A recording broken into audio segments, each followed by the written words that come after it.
नाज़रीन, welcome back to दुनिया today. आप जरा क्विकली सी बताएं, पीपल्स पार्टी की ऑप्शंस क्या हैं इस वक्त?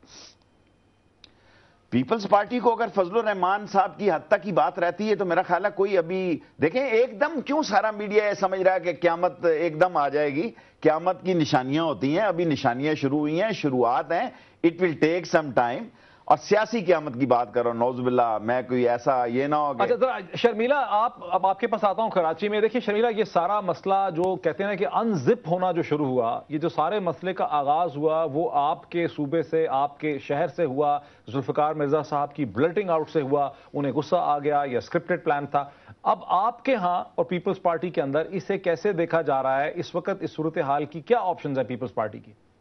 मोइन, देखें, पॉलिटिकल गवर्नमेंट्स में इस किस्म के इश्यूज आते रहते हैं। ये कोई पहला और आखिरी नहीं है, इससे पहले भी कई इश्यूज आए हैं। लेकिन इसका मतलब ये नहीं है कि लोग बैठ के यहाँ पर ऐसे ऐसे तबसरे करें कि जैसे कि कोई प्लान इशू था। जुल्फिकार मिर्जा की एक स्पीच थी, इट वाज अनप्लान्ड, और वक्त पे जो उनको समझ आया उन्होंने बात कह दी। आजम स्वाति का केस और हामिद सईद काज़मी का केस जो है वो पहले से ही अदालत में मौजूद था, उसका भी कुछ फैसला आना था, और प्राइम मिनिस्टर साहब बारहा कह चुके थे कि वो आपस में बयानबाजी बंद करें, and he had to take action. Disciplinary action उन्होंने लिया जो वो सही समझते थे। लेकिन ये बड़ी अफसोसनाक बात है कि लोग बैठ के यहाँ पर इतनी इतनी मनगढ़ंत कहानियां बना लेते हैं। शेख साहब बड़े मंझे हुए सियासतदान हैं, लेकिन अक्सर मैंने देखा है कि ये टॉक शोज में बैठ के तुक्के मारते रहते हैं, ये तरीके दे रहे होते हैं। क्या मारते रहते हैं? तुक्के मारते रहते हैं ना, ये तरीके दे रहे होते हैं, ये हो जाएगा हो जाएगा, कोई तुक्का लग गया सो लग गया, नहीं लगा तो खैर है, कभी लग जाता है, अक्सर नहीं लगता है। तो देखिए ये चीजें सियासतदानों के यही काम होते हैं ना। नहीं, फनकारों के, मैं यही तो कह रही हूँ कि शेख साहब जो हैं आप सियासतदान से ज्यादा इन्वेस्टिगेटिव जर्नलिज्म की तरफ जा रहे हैं। लेकिन देखिए बात ये है कि हर किसी के पास ऑप्शंस होते हैं, हुकूमत के पास भी ऑप्शंस हैं, ऑपोजिशन के पास भी ऑप्शंस हैं, और हर कोई ये अपनी मफाद में नहीं बल्कि मैं समझती हूँ कि मुल्क की बेहतरी में सोचना चाहिए। अगर मौलाना साहब जिस तरह ये बात की गई कि वो अपने इमेज को बेहतर करने की बातें करें, देखिए let's not be judgemental over here. एक शख्स है जिसके बारे में आप बात कर रहे हैं, कल वो हमारे इत्तेहादी थे, आज नहीं है, कल दोबारा हो सकते हैं। I think at the face value पे देखा जाए, उसके नीचे ना देखा जाए कि उसके पीछे क्या कहानियां किस वजह से किया गया है। देखिए ना, आप पाकिस्तान पीपल्स पार्टी की तर्जुमान हैं, आप चीफ मिनिस्टर के साथ काम करती हैं, आपका तो जाहिर है कि इंटरेस्ट है कि आप इसको डाउन प्ले करें। लेकिन यह भी एक हकीकत है कि आखिर एक मखलूत हुकूमत जो 2-2.5 साल से कायम थी, जिसके खिलाफ लोगों ने बहुत साजिशें की, बहुत मफरूजे उड़ाए, वो पहली दफा उसमें दरारें पड़ गई हैं। उस हुकूमत का एक अहम इत्तेहादी उससे अलग हो गया है, वो बज़द है कि वो वापस नहीं आएगा, अपने फैसले को नजरसानी नहीं करेगा। और जो और इत्तेहादी हैं जैसे मुत्तहिदा है, हमें पता चल रहा है कि 19 तारीख को मुत्तहिदा प्राइम मिनिस्टर को मिल रही है, वहां पे वो फैसले करेंगे, वहां भी एक अभाम की कैफियत है। हम देखते हैं कि इस पूरी सियासी बसात में PMLQ की अहमियत जो है एज ट्रम्प कार्ड वो पहले से बढ़ गई है। तो आप इसे महज डाउन प्ले ही तो नहीं कर सकती ना, इस पे कुछ ना कुछ तो आपका हकीकत पसंदा मौक़िफ़ होना चाहिए। देखिए मुईद, एक तो आप सब लोगों को जो है ना इस वक्त टॉपिक मिल गया, कुछ अरसे से इस किस्म का सियासी टॉपिक नहीं मिल रहा था, कुछ और इश्यूज थे, RGST था, वेरी बोरिंग सब्जेक्ट, लेकिन यह है कि अब एक इशू मिल गया, and this is a very interesting issue. PMLQ की देखें अपना एक मैंडेट है, उनकी अपना एक स्टैंड है वहाँ पर नेशनल असेंबली में भी और सेनेट के अंदर भी, इसको कोई डिनाई नहीं कर सकता है। इसी तरीके से जहाँ तक आपने जमात इस्लामी की बात करी, जमात दहशतगर्दी, उनके बारे में तो मैं कुछ नहीं कहूँगी क्योंकि उन्होंने तो इलेक्शन में हिस्सा ही नहीं लिया। तो और वो जब बात करती है अमरीकी जारियत की तो मेरा ख्याल है, और ड्रोन अटैक्स की, तो सबसे पहले तो वो जाके जहाद डिक्लेयर कर दें अमेरिका के खिलाफ। मेरा ख्याल है कि वो इनके लिए बेहतर होगा, इनकी इमेज बिल्डिंग के लिए भी बेहतर होगा। दूसरी चीज़ ये है कि देखें इस वक्त आपने MQM की बात करी कि वो 19 तारीख को मिल रहे हैं, अब ये आपकी इत्तला है।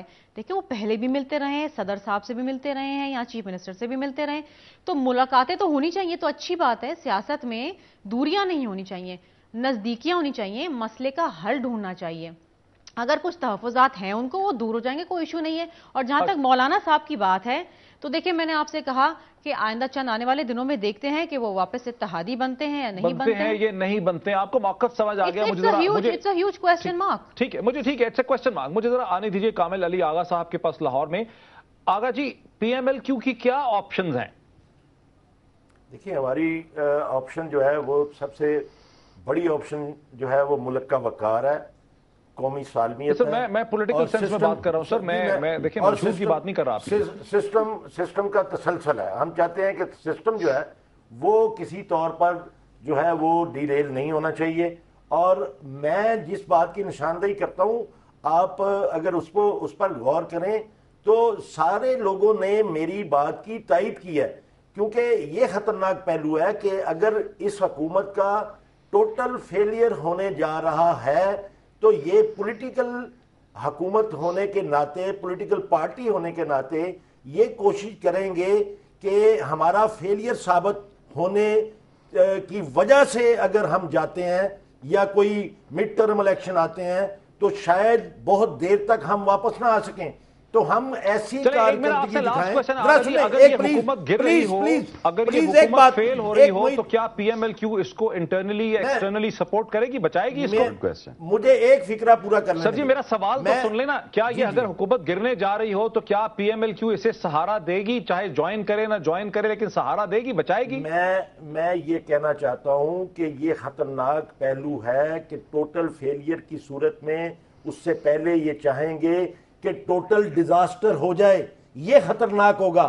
آپ یہ کیوں سوچ رہے ہیں کہ ہم کدھر جائیں گے؟ ہمیں سب کو، شیخ صاحب کو، سب کو بیٹھ کے، تمام پولیٹیکل ورکرز کو بیٹھ کے یہ سوچنا چاہیے، پولیٹیکل پارٹیز کو یہ سوچنا چاہیے کہ اس سسٹم کو چلتا رہنا چاہیے، کہیں یہ خوفناک طریقے سے ایک لاسٹ بائٹ لینے دیجئے فرید پراچا صاحب سے۔ پراچا صاحب، آپ سسٹم کو سنبھلتے دیکھتے ہیں یا چیزوں کو خراب ہوتے دیکھتے ہیں؟ ایک بات تو یہ عرض کر لوں، چونکہ گفتگو ہوتی ہے تو اس کا جواب دینا بھی ضروری ہے۔ جہاد حکومت کی ذمہ داری ہے، امریکہ کے خلاف جہاد ڈکلیئر کرے، اور قوم دیکھ رہی ہے کہ انہوں نے بے غیرتی کا راستہ اختیار کیا ہوا ہے، انہیں امریکہ کے خلاف جہاد ڈکلیئر کرنا چاہیے۔ دوسری بات یہ ہے کہ ہم ہر دہشت گرد پہ لعنت بھیجتے ہیں، وہ دہشت گرد جو ہے وہ ڈرون حملے والا ہو یا وہ خودکش حملے والا ہو، ہم کسی دہشت گردی کے ساتھ نہیں ہیں۔ اب اس سوال کا جواب میں دینا چاہتا ہوں کہ موجودہ حکومت کسی طرح سے بھی جمہوریت یا اس میں جو عام آدمی کے مسائل ہیں ان کو حل نہیں کر رہی، لیکن اس کا یہ مطلب نہیں ہے کہ ان کی ناکامی کا بہانہ کرنے کو تالے آزما جرنیل آ جائے، ہم کسی صورت میں کسی تالے آزما جرنیل کا یا کسی غیر جمہوری قانون کا کسی طرح بھی ساتھ نہیں دیں گے، اور اس کی ہمیشہ مذمت کرتے رہیں گے۔ پراچا صاحب، I'm sorry، یہ میرے سوال کا جواب نہیں ہے، میں پروگرام کو وائنڈ اپ کرنا چاہتا ہوں۔ شیخ صاحب، آپ کی لاسٹ بائٹ، آپ صورتحال کو سنبھلتے دیکھ رہے ہیں، آپ کوئکلی صورتحال کو سنبھلتے دیکھ رہے ہیں۔ سب سے بڑا پرابلم فائنینشیل کرائسس سمجھتا ہوں، یہ ساری چیزیں اور یہ نہیں سیاسی طور پہ سنبھلتے، یہ خراب سے خراب تر ہوتی چلی جائے گی، یہ خراب سے خراب ہو تو آپ کا یہ خیال ہے؟ ٹھیک، اور ڈیو ٹو فائنینشیل کرائسس۔ اچھا، اگر اس میں پولیٹیکل کرائسس سے ہٹ کے زیادہ فائنینشیل کرائسس پہ زور۔ شیخ صاحب، وقت بالکل ختم ہو گیا، آپ کا بہت شکریہ، شرمیلا جی کا شکریہ کراچی سے جوائن کرنے کا، فرید پراچا صاحب کا اور کامل علی آغا صاحب کا ہمیں لاہور سے جوائن کرنے کا شکریہ۔ ناظرین، اس کا جو لب لباب ہے، اس کا جو وہ بنتا ہے کہ آج بھی اس ساری بگڑی ہوئی سیاسی صورتحال کے اندر جو سب سے اہم ویکٹر ہے، جو سب سے اہم فیکٹر ہے، وہ ملک کی مالی اور اقتصادی صورتحال ہے کہ اس کے بگڑنے کے ہمیں چانسز پہلے سے بھی زیادہ یہاں پہ نظر آ رہے ہیں۔ دیکھتے رہیے بہتر سے بہتر تجزیے کے لیے دنیا ٹوڈے۔ بہت شکریہ۔